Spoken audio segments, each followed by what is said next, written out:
Why financial growth feels uncomfortable at first. Most people assume that financial growth should feel reassuring. More control, more confidence, less stress. But for many people, the opposite happens. The moment they start making better financial decisions, spending more intentionally, investing consistently, or questioning their career path, discomfort shows up, anxiety increases, doubt creeps in, progress feels fragile instead of satisfying. And that often leads to a quiet conclusion. Maybe this isn't working. But that discomfort isn't a sign of failure. It's often the first real signal that growth has actually begun. If you've ever felt uneasy while doing what you know is financially smarter, you're not broken, you're early, and understanding why that discomfort exists can be the difference between staying stuck or building real financial momentum. Financial growth feels uncomfortable at first because it immediately disrupts what most people rely on: emotional stability disguised as financial safety. For many people in the US and the UK, money doesn't feel good, but it feels familiar. A paycheck arrives on schedule. Bills are predictable. Spending habits are routine. Even when money is tight, it's tight in a way that's known. There's a rhythm to it. And that rhythm creates a sense of control, even if it doesn't create freedom. The moment someone tries to improve their financial situation intentionally, that sense of control is shaken. Saving more reduces short-term comfort. Investing introduces uncertainty. Turning down lifestyle upgrades feels socially awkward. Exploring new career options replaces predictability with risk. Nothing is technically wrong, but everything feels less stable. This is where many people get confused. They expect financial progress to feel reassuring. Instead, it feels tense. And because discomfort is often associated with danger, people assume they're making a mistake. They interpret emotional unease as a sign that their decision is flawed, when in reality it's often a sign that they've stepped outside a familiar pattern. The problem isn't that growth is risky. It's that comfort has been mistaken for safety. Most financial habits are built around maintaining the present, not improving the future. When those habits are challenged, the brain resists. It prefers known constraints over unknown possibilities. So even positive changes can trigger stress, doubt, and second guessing. As a result, many people abandon smart decisions early. They return to familiar spending.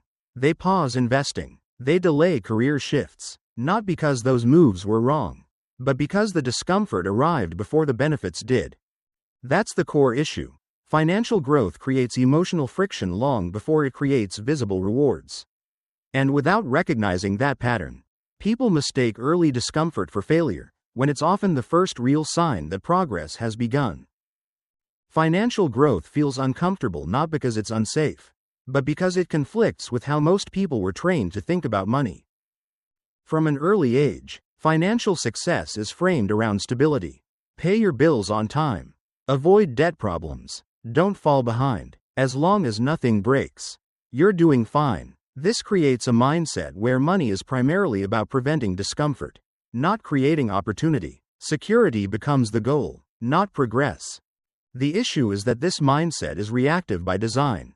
It teaches people to respond to problems instead of positioning ahead of them. When money feels tight, work more. When expenses rise, adjust spending. When stress builds, promise to think long-term later. This keeps life functioning, but it doesn't build momentum. Another root cause is how the brain processes uncertainty. Predictable income and routines provide immediate psychological relief, even if the situation isn't ideal. It's known. Financial growth, on the other hand, introduces delayed rewards. Investing, skill building, and structural changes often feel worse before they feel better. There's effort now, discomfort now, and no immediate proof that it's working. That gap is where doubt grows. People are also conditioned to associate progress with visible results. A raise, a new purchase, a better title. These signals arrive quickly and are socially reinforced. Structural progress, however, is quiet. Reducing dependency, increasing flexibility, and building leverage don't announce themselves. They don't create instant relief or validation. As a result, people unconsciously favor choices that feel good now over choices that work later. Not because they're careless, but because the system rewards comfort and punishes patience. This is why financial growth feels unsettling at first. It asks people to tolerate uncertainty, delay reassurance, and act without immediate feedback. And for anyone trained to equate comfort with safety, that feels wrong, even when it's exactly what long-term progress requires. If financial growth feels uncomfortable at first, the solution isn't to eliminate that feeling, it's to learn how to stay with it long enough for it to work. Most people try to escape discomfort too quickly. When a decision creates uncertainty, they reverse it. When progress feels slow, they return to what feels productive. This is why many people never experience real financial momentum. They quit during the exact phase where growth is forming beneath the surface. A more effective approach starts with reframing discomfort as information, not danger. Early financial growth often feels awkward because it disrupts familiar patterns. Spending less than you could, investing money you won't touch for years, saying no to upgrades that feel deserved. These actions feel restrictive in the short term, but they quietly expand future options. Another practical shift is focusing on consistency instead of intensity. Financial growth rarely comes from dramatic moves. It comes from repeating small, intentional actions long enough for their effects to compound.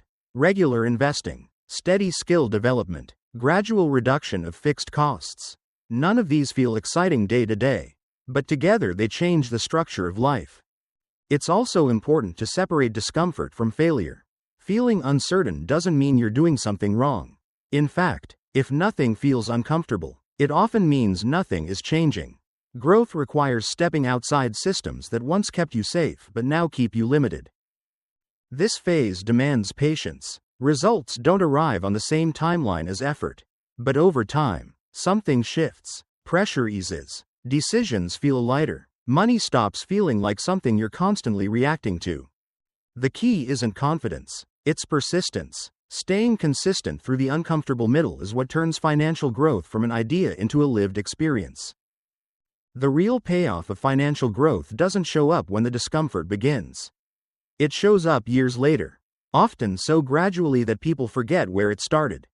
In the long term, those early uncomfortable decisions begin to change how life feels. Not in dramatic ways, but in subtle ones. Bills stop creating tension. Unexpected expenses feel manageable instead of threatening. Career choices feel less reactive. Time feels less compressed. The pressure that once felt constant starts to fade into the background. This is where many people underestimate the power of consistency. Financial growth is not about making life perfect. It's about reducing fragility over time. When savings exist, when investments compound quietly, when skills deepen, fewer things feel urgent, fewer decisions are made out of fear. That shift alone changes the quality of life. By contrast, avoiding discomfort early often creates a different long-term experience.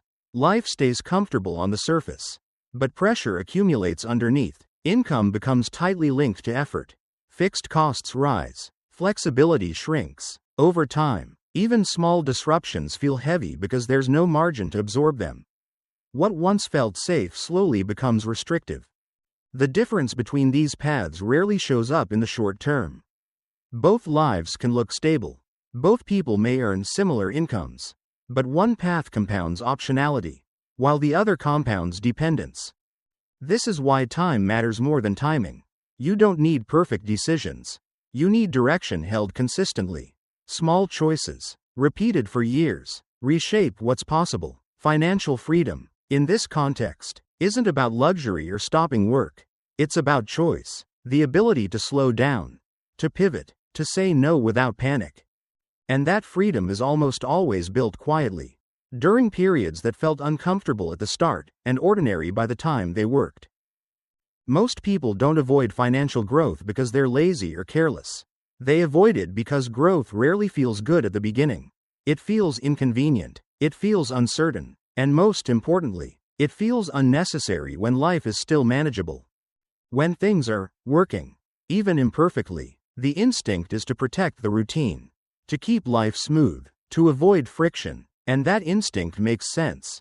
Comfort feels like safety, stability feels like progress, but over time, comfort without direction slowly turns into stagnation. The hardest part of financial growth is that it asks you to act before pressure forces you to. To make adjustments when nothing is obviously broken. To question habits that feel normal. That's uncomfortable not because it's risky, but because it challenges familiar patterns. This is why so many people look back and say they wish they had started earlier. Not because they lacked information, but because earlier felt too soon.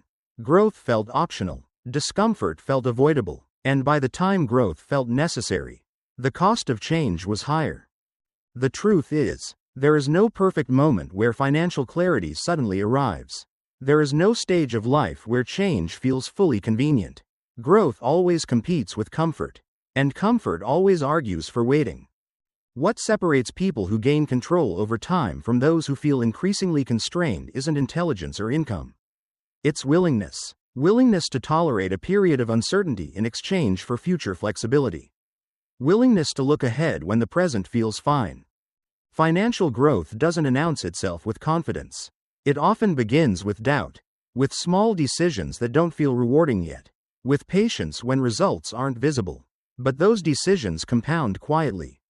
And eventually, something shifts. Life feels lighter, choices feel less urgent, time feels less scarce, not because everything is solved, but because you're no longer avoiding growth, you're moving with it. So the real question isn't whether financial growth feels uncomfortable. It's whether staying exactly where you are will feel more comfortable 10 years from now. And that's a question only you can answer.